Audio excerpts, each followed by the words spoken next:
안녕하세요, 헬레네입니다. 여러분 요즘 어떻게 지내세요? 위드 코로나로 지낸 지 얼마 되지 않았지만 여전히 확진자 수는 늘고 있는 추세입니다. 아무래도 날이 더 추워질수록 심해질 텐데요. 코로나가 언젠가는 완전히 종식될 수 있을까요? 그랬으면 참 좋겠습니다. 그런데 그 답은 아무도 모르죠. 14세기 전 유럽을 덮쳤던 패스트는 300년 동안 반복해서 전파되었고 1918년에 시작됐던 스페인 독감은 2년 만에 패스트보다 더 많은 사망자를 발생시켰죠. 그리고 우리 주변에 늘 있는 독감 바이러스 또한 전혀 종식되지 않았습니다. 지난 역사를 돌아보면 이번 코로나19도 흔하게 유행하는 병으로 자리 잡을 확률이 큰데요.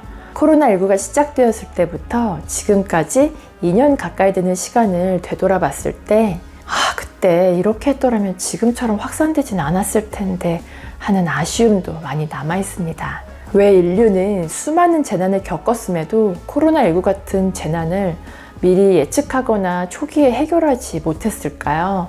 이미 지나간 일이긴 하지만 앞으로 이와 비슷한 전염병이 또 발생하지 않으리라는 법은 없을 텐데요. 지금의 시점에서 우리가 생각해야 할 것은 무엇일까요? 이 책과 같이 재난의 역사가 적혀진 기록을 읽어보며 실수와 오류로부터 교훈을 얻으면 좋을 것 같습니다. 마침 도서 증정 이벤트도 있으니 영상을 끝까지 보시고 신청하세요.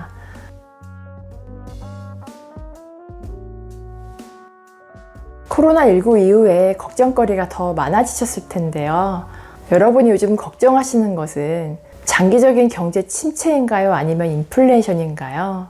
둘 중 어느 것이든 국내에만 국한된 문제는 아닐 겁니다. 이번 팬데믹을 통해 깨닫게 된 사실은 각자 해당 국가의 정치와 정책만 중요한 게 아니라 전 세계적인 지정학적 측면에서 현상을 바라봐야 한다는 거예요. 이 책의 저자 니얼 퍼거슨은 과거의 재난에서 교훈을 얻지 못하는 인류의 거듭된 행동이 코로나19보다 더 큰 재앙을 낳을 것임을 암시하며 문명사회 시스템을 직시하는 내용의 책을 내놓았는데요.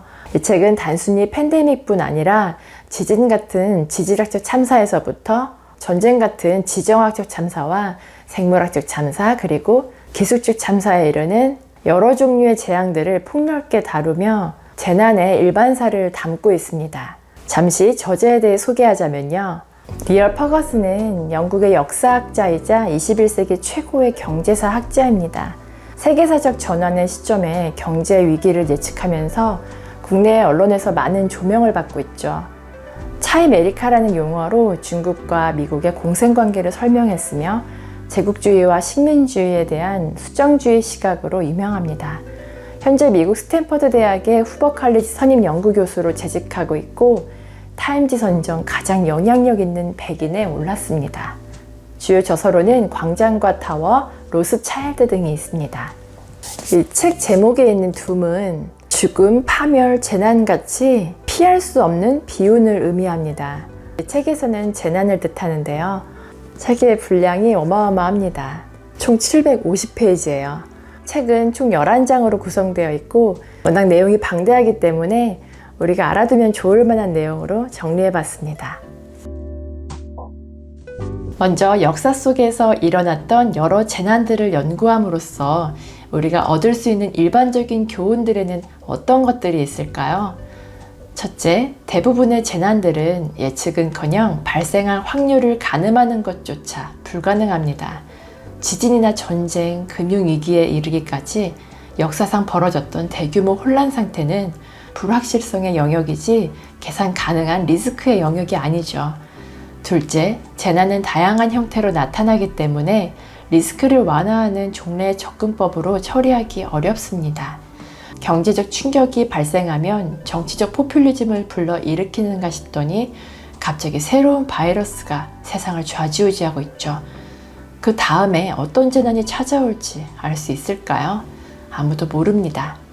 셋째, 인간 사회가 각종 네트워크로 연결되는 일이 심화될수록 감염의 잠재적 위험은 더 커지며 이 문제는 생물학적 감염에만 해당되는 이야기가 아닙니다.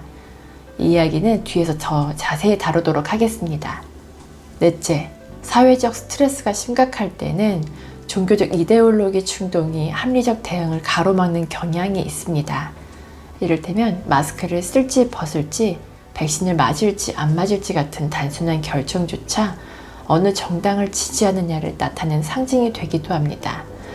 미국의 일부 지역의 경우 마스크를 쓰는 경우보다 총기류를 사는 사람이 더 많기도 한데요. 이런 현상은 공중보건의 재난이 공공질서의 재난으로 비화될 가능성이 있다는 거죠.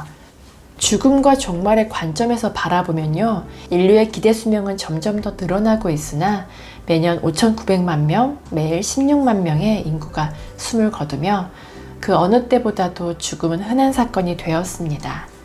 그나마 과학기술이 발달했기 때문에 과거에 비해 죽음을 덜 이야기할 뿐이죠. 예전에는 지구 종말에 대해 많은 주장이 있었는데요. 저자는 우리가 두려워해야 하는 것은 세상의 종말이 아니라 대규모 재난이라고 일침합니다. 인류 역사상 벌어진 대규모 재난 중 가장 규모가 큰 것은 바로 팬데믹과 전쟁입니다. 그리고 세계 뉴스만 봐도 그 밖의 재난들이 지구촌 곳곳에서 일어나고 있죠. 아무 문제 없이 조용한 국가가 없어 보이는데요. 재난에 있어서도 순환주기라는 게 있을까요?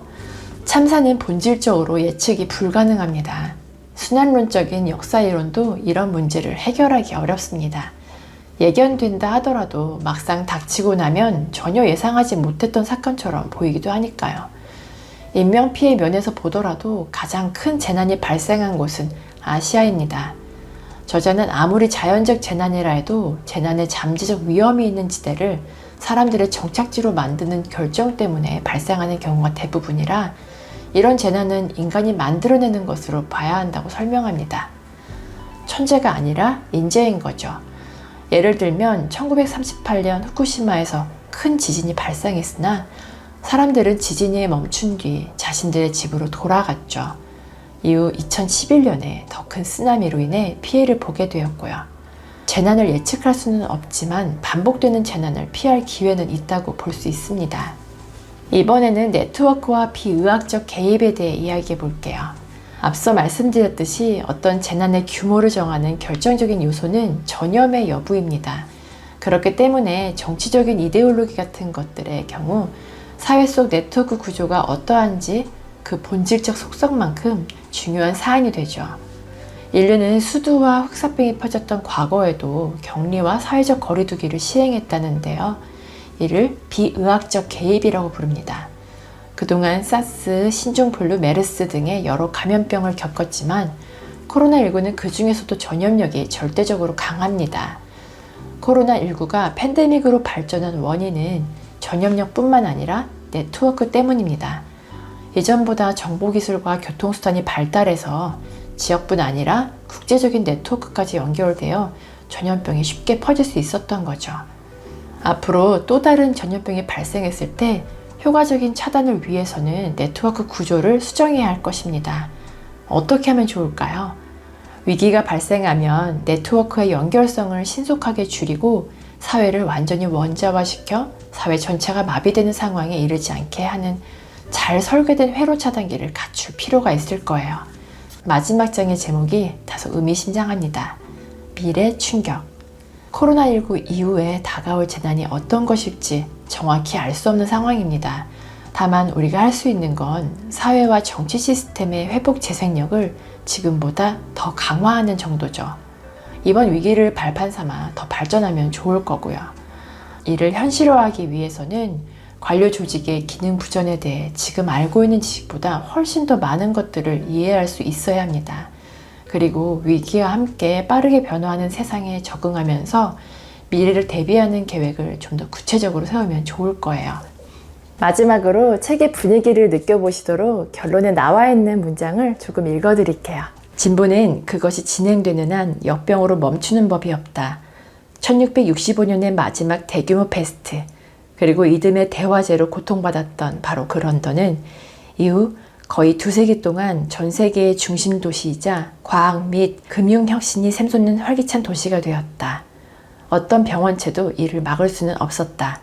우리의 역병은 진보가 이미 멈추고 침체가 시작된 지역들에 가장 심한 파괴적 충격을 가져올 것이다. 그 첫 순서가 될 대상은 아마도 이 위기에 대처하는 데 형편없이 실패한 영국과 미국을 포함한 일부 국가들의 관료 조직일 것이다. 그 다음 순서는 과학과 인류의 과거로부터 도움이 될 만한 지식을 이끌어내고 가르치는 일은 뒷전으로 하고 깨어있음이란 이름의 이데올로기를 퍼뜨리는 데나 몰두하는 대학이 될 것이다. 또한 이 전염병을 놓고서 각종 거짓말과 터무니없는 이야기가 들불처럼 퍼진 2차 감염이 얼마나 해로운지도 드러났다. 지금 미국은 물론 전 세계 많은 지역에서 공론장은 소수의 세력에 독점당하거나 반대로 완전히 무정부 상태에 빠지거나 심지어 양자가 결합되기까지 하는 기괴한 상태에 처해 있다. 이번 사태를 계기로 이러한 기형적인 공론장 상태에 대한 본격적인 도전이 나타나길 나는 희망한다. 이미 데이터를 훔쳐갈 만큼 훔쳐간 인터넷상의 동인도 회사들은 진실의 기근과 정신의 역병을 이미 충분히 창궐시킨 상태임을 기억해야 한다. 마지막으로 이 팬데믹의 위기가 마치 순전히 소수의 사악한 대통령 및 총리 개개인들의 잘못인 것처럼 몰아가려 한사코 애쓰는 유치한 언론 매체들에 대해서도 응당 변화를 일구어야 돼야 한다. 이렇게 한심한 상태로 정체되어 있었던 제도 및 기관들이 이번 재난을 통해 크게 흔들려 버린다면 우리는 2020년까지만 해도 오로지 퇴행의 추세만을 보여주던 이곳저곳에서 다시금 진보가 살아나는 모습을 볼 수 있게 될 것이다. 이번 코로나19 사태를 통해 우리 시스템의 어느 부분에 문제가 있었는지가 드러났으니 그러한 부분들을 없앤다면 코로나19는 오히려 우리를 더욱 건강하고 강력하게 만들 수도 있다. 전설적인 외교관 헨리 키신저가 성공은 항상 더 어려운 문제로 들어가는 입장권을 손에 쥐어줄 뿐이라고 말했던 것처럼 모든 역사에는 양면성이 있습니다. 어떨 때는 재난이 이어지는 것처럼 보이기도 하지만 또 어떨 때는 재난이 사람들의 창의적인 대응을 이끌어내기도 하니까요. 지금 우리가 겪고 있는 이 어려운 상황 속에도 분명 역사가 주는 긍정적인 무언가가 숨어 있을 겁니다. 그게 무엇인지 이 책을 직접 읽으시면서 발견하시기 바랍니다.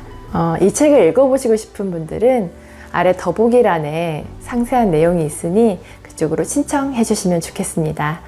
오늘도 끝까지 함께 해주셔서 감사드리고요. 구독과 좋아요, 댓글은 큰 힘이 되니 꼭 기억해 주세요. 즐거운 하루 보내시고 다음에 또 만나요.